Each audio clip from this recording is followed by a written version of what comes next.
करें स्थितिज ऊर्जा और धारिता से संबंधित जितने भी महत्वपूर्ण क्वेश्चन हैं जो कि परीक्षा में पूछे जा सकते हैं उन पे आज चर्चा करेंगे। तो चलिए शुरू करते हैं। देखिए, सबसे पहले जो चीजें हमें याद रखना है वो चीजें ये होंगी कि एकल आवेश के लिए स्थितिज ऊर्जा का मान, यदि केवल एक आवेश है तो उसके लिए स्थितिज ऊर्जा का मान U बराबर Q इंटू वी होगा। ये आपको ध्यान रखना है कि एकल आवेश के लिए जो स्थितिज ऊर्जा होगी वो होगी U बराबर Q इंटू वी। साथ ही साथ यदि आवेशों के निकाय की बात करें, मतलब दो आवेश हो कम से कम, तो उन आवेशों के निकाय की जो स्थितिज ऊर्जा होगी उसका फॉर्मूला हमारे पास ये है, U बराबर 1/4 pi epsilon not Q1 Q2 बटे R। यदि दो आवेश है हमारे पास तो उन आवेशों के निकाय की स्थितिज ऊर्जा ये होगी। यहां पर एक क्वेश्चन की बात कर लेते हैं।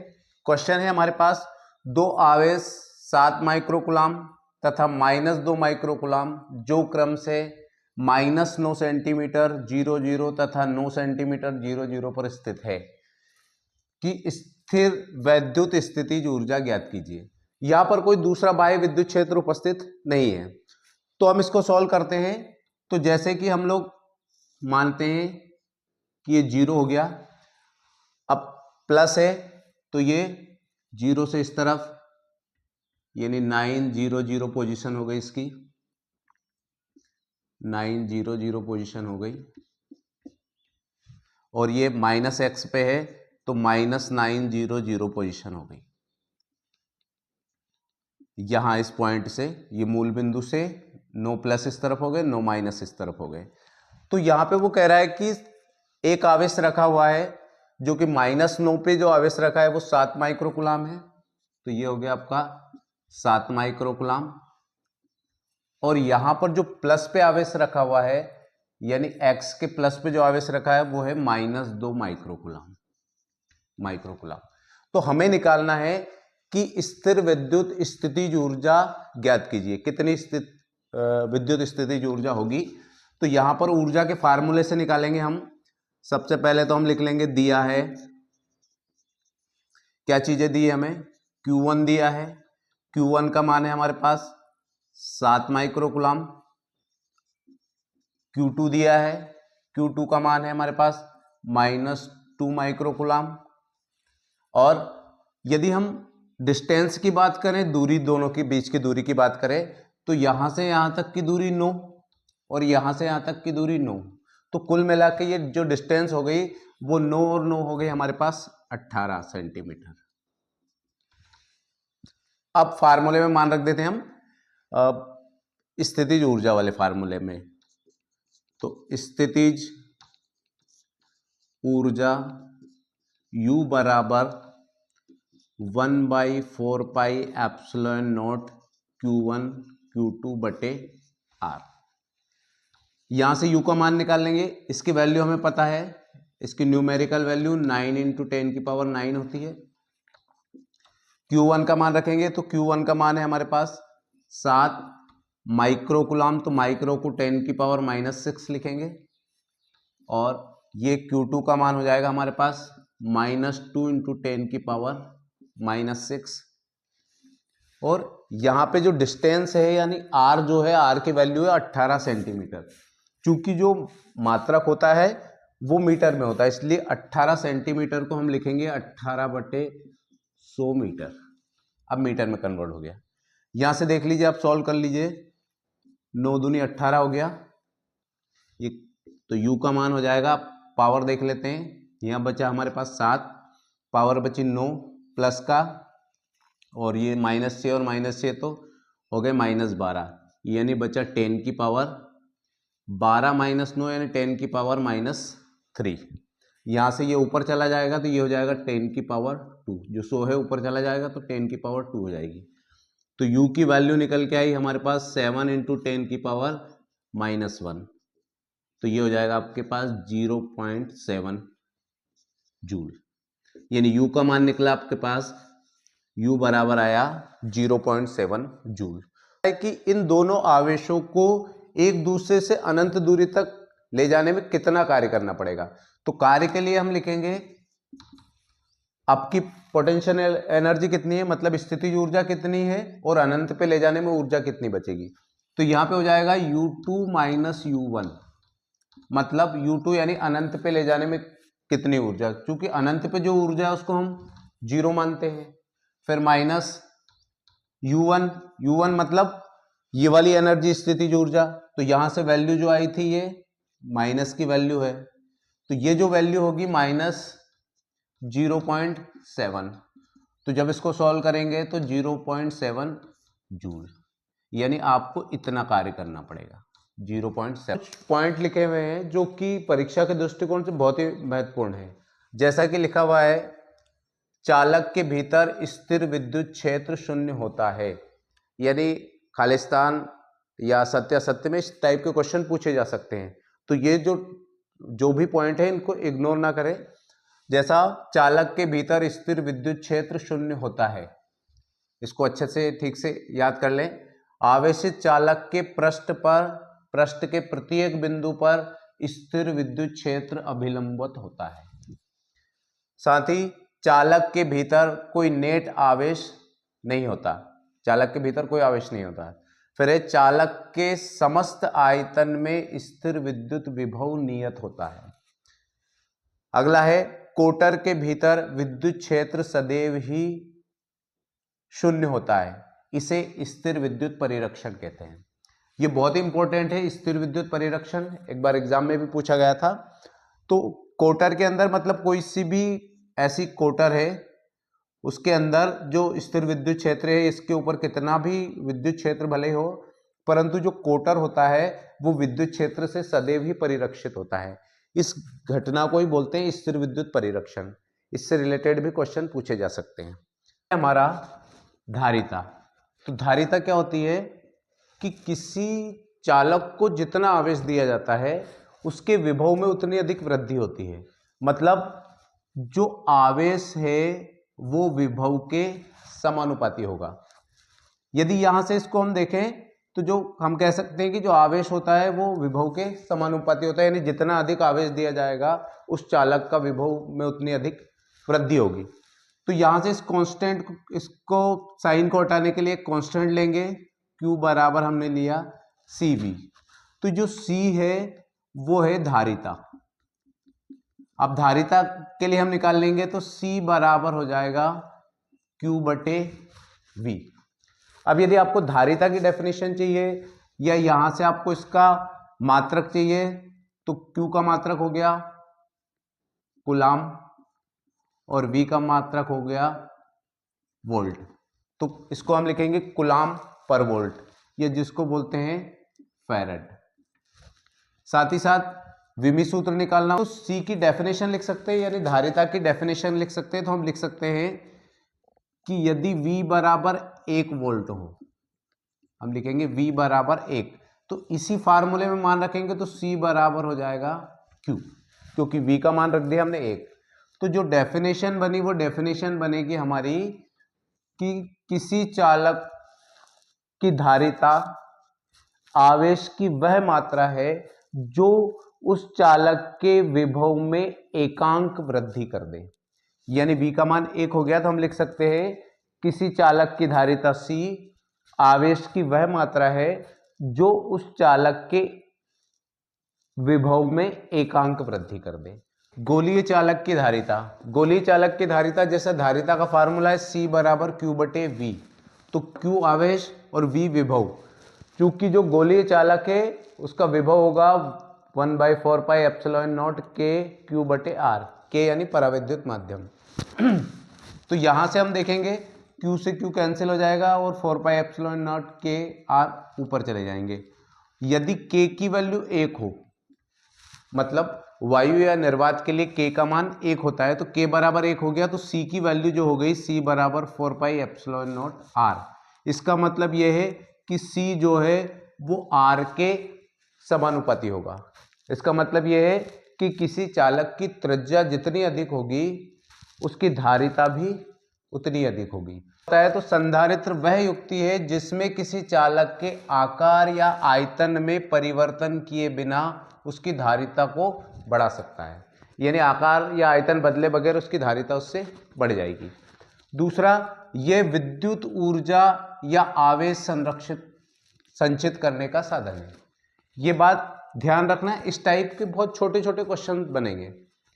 साथ ही संधारित्र की धारिता, चूंकि वीडियो बहुत बड़ा हो जाएगा इसलिए संधारित्र पे ज्यादा बात नहीं करेंगे, केवल बात करेंगे कि संधारित्र की धारिता तो फार्मूला है C बराबर Q बटे V1 माइनस V2। यहां से यदि आपको संधारित्र की धारिता की परिभाषा निकालना है तो वो भी आप निकाल सकते हो। इसके लिए आपको करना पड़ेगा V1 माइनस V2 बराबर 1। यदि V1 माइनस V2 बराबर 1 रख दिया तो यहां जो फार्मूला बनेगा उसके हिसाब से हो जाएगा C बराबर Q।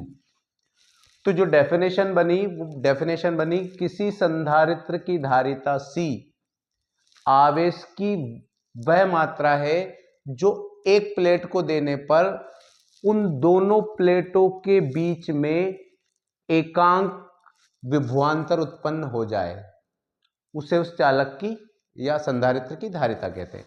तो इस तरीके से हम डेफिनेशन बना सकते हैं।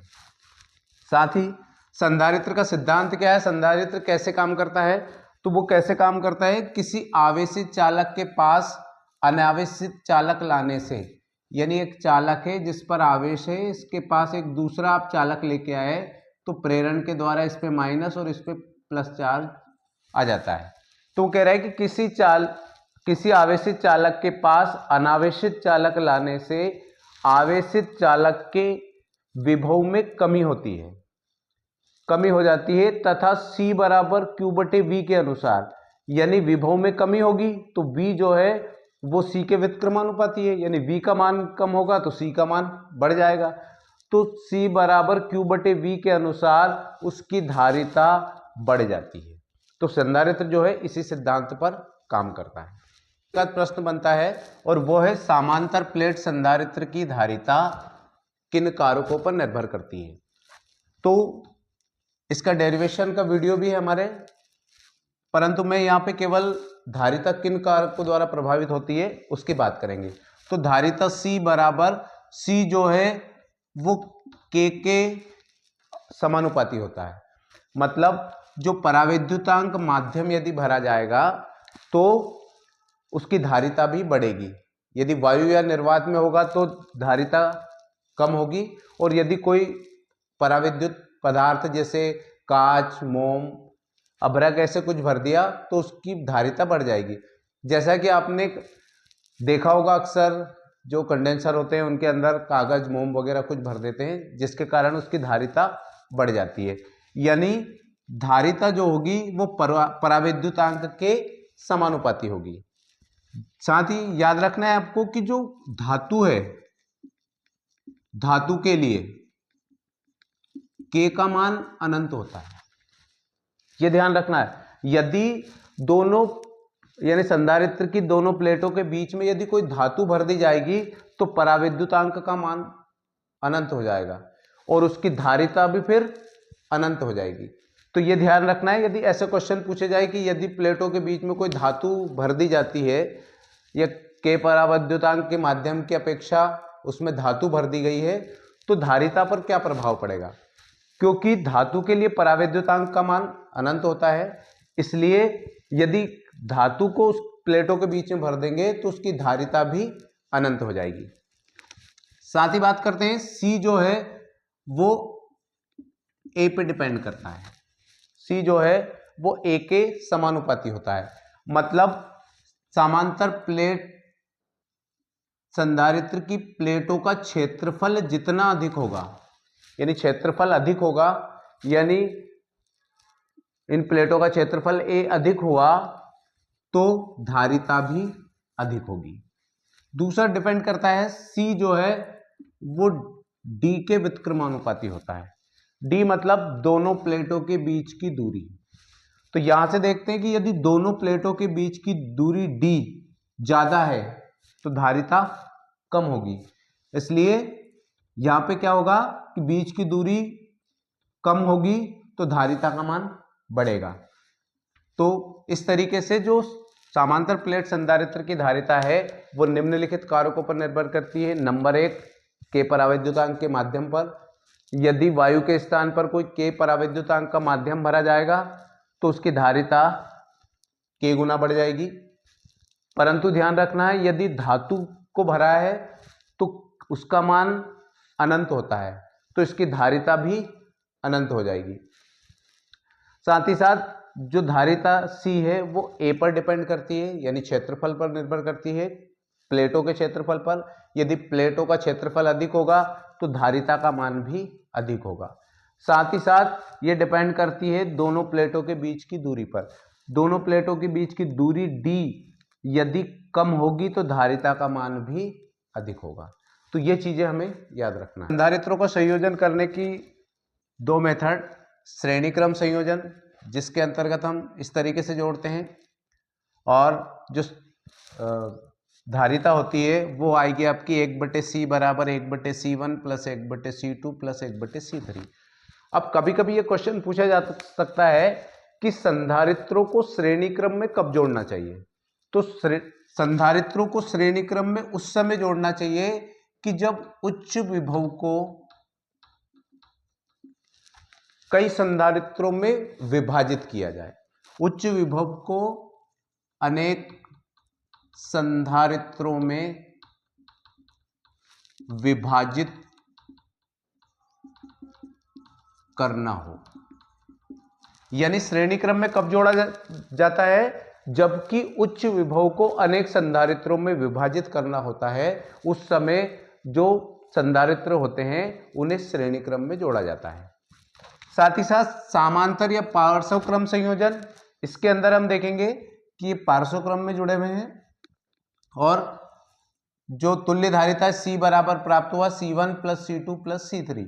इसका मतलब ये हुआ कि यहां पर जो तुल्य धारिता है वो जुड़ी है, यानी जो निम्न विभव है, निम्न विभव को संयोजित करने में, यानी आपको समांतर क्रम या पार्श्व क्रम में कब जोड़ना होगा, जबकि आपको निम्न विभव को संयोजित करना होगा, उस समय आपको संधारित्र को समांतर क्रम में जोड़ना होगा। तो इस टाइप के क्वेश्चन भी पूछे जाते हैं कि संधारित्र को श्रेणी क्रम में कब जोड़ना चाहिए या श्रेणी क्रम में कब जोड़ना चाहिए। तो वो प्रश्नों के जवाब है कि यदि श्रेणी क्रम में उस समय जोड़ेंगे जब उच्च विभव को आपको अनेक संधारित्रों में विभाजित करना होता है, या दूसरा समांतर क्रम में कब जोड़ना है कि जो निम्न विभव है उसको संयोजित करना होता है, तो उस समय श्रेणी क्रम या समांतर क्रम में जोड़ा जाता है।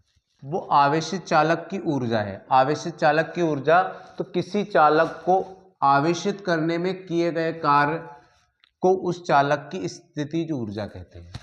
इसका फार्मूला होगा U बराबर 1/2 QV। अब और भी फार्मूले हो सकते हैं। 1/2 Q का मान यदि हम रख लें तो Q बराबर होता है CV, तो Q का मान रख दे यदि हम CV इंटू V, तो ये हो जाएगा 1/2 CV स्क्वायर। साथ ही साथ यदि हम V का मान रख दें तो V बराबर हो जाएगा Q/C। इसी फार्मूले में यदि हम मान रख दें तो 1/2 Q और C, V की जगह पे वैल्यू हो जाएगी आपकी Q/C, तो फार्मूला बनेगा 1/2 Q² C। तो किसी चालक की स्थितिज ऊर्जा के ये फार्मूले हो सकते हैं 1/2 QV, 1/2 CV स्क्वायर और 1/2 Q²